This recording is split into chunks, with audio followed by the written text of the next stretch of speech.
एक बात ध्यान में रहे, भला ये व्यवहार की बात आ गई, किसी को दुखी देखकर कभी उसके सामने ये मत कहो कि तुम अपने कर्म का फल भोग ले।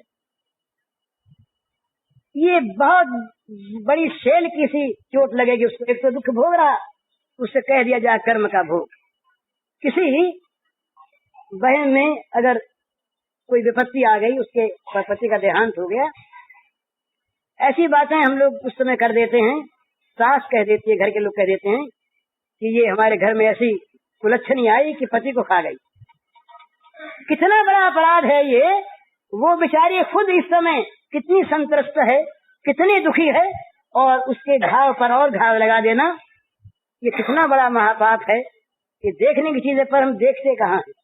हम अपने सुख के सामने उसके दुख को भूल जाते हैं। ये एक माई ने आज पूछा है, इसमें है एक प्रश्न, विधवा का धर्म क्या है।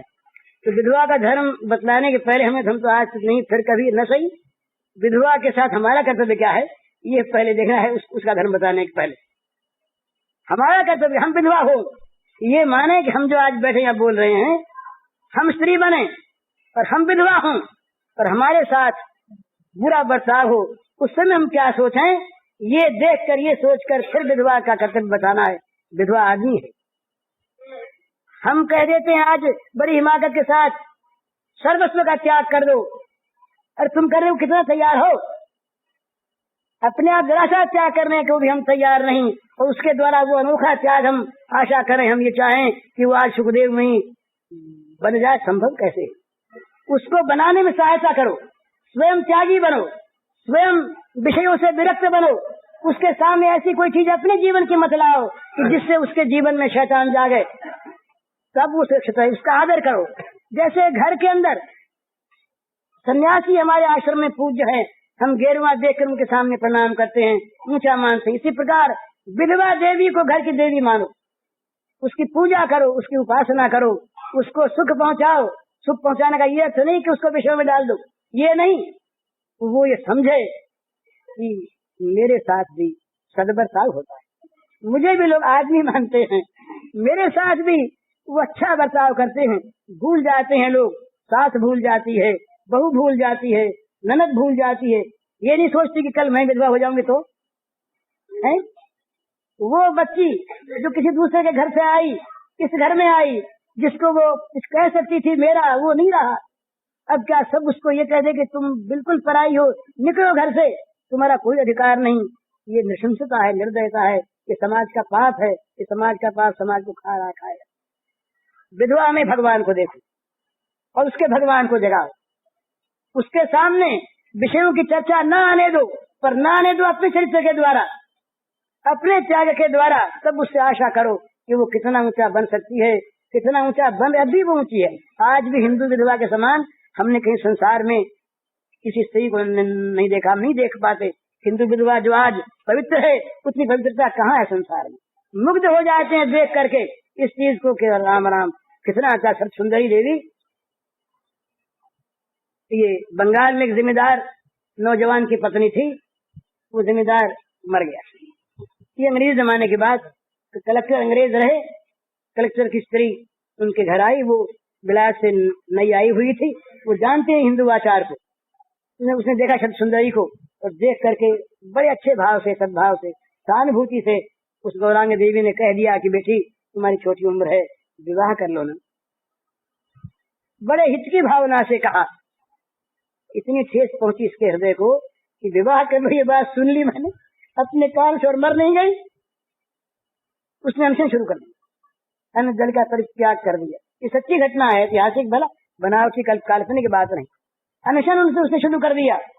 अनशन के पश्चात बात फैली, कलेक्टर तक बात गई।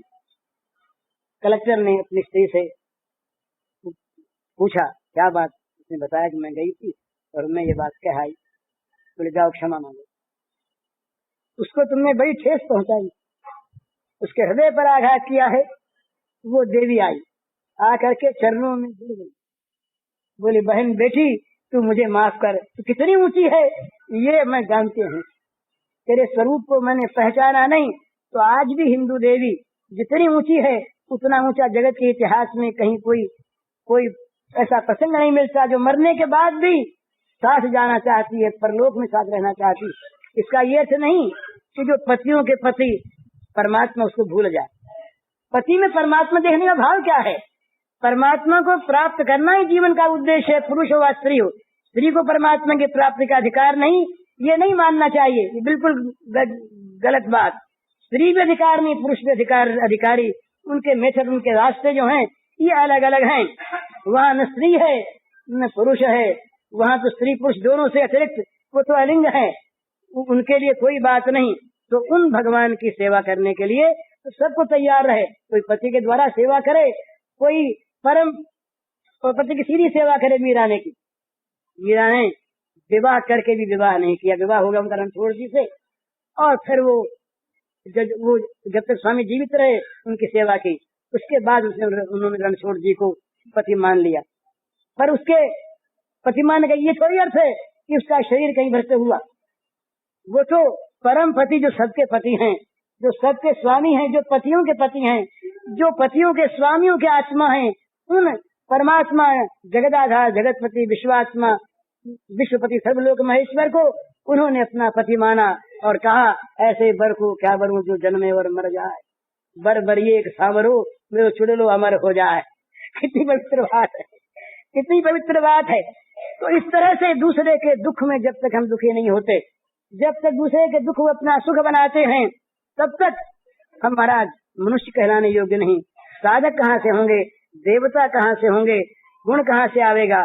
हमें तो सबसे पहले ये करना चाहिए कि हम अपने जीवन में किसी का दुख न देख सकें, न मिटा सके दूसरी बात, पर किसी के दुख को देखकर हमारा जीवन रो उठे। कम से कम ये तो होना चाहिए ना, सहानुभूति। आज हमारा एक मित्र है, कल वो मर गया और हम उसके बाल बच्चों को भूल जाएं।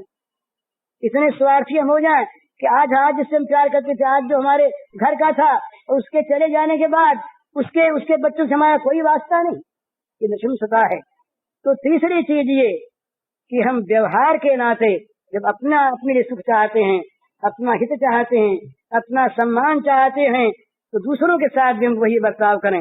सब में भगवान माने पहली बात, सब में आत्मा को देखें दूसरी बात, और सबके सुख दुख को अपने समान मान करके व्यवहार करना ये तीसरी बात। पर कहीं पर इस चौथी बात के लिए स्थान नहीं कि अपने सुख के लिए हम दूसरे के सुख का अपहरण करें, अपने सुख के लिए हम दूसरे को दुखी बनाएं। ये तो मनुष्यता रही।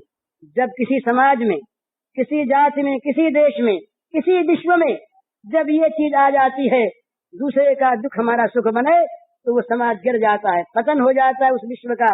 वहाँ नरक भर जाता है, नारकी पीड़ा वहाँ पर चारों तरफ फैल जाती है, मनुष्य पिशाच बन जाता है।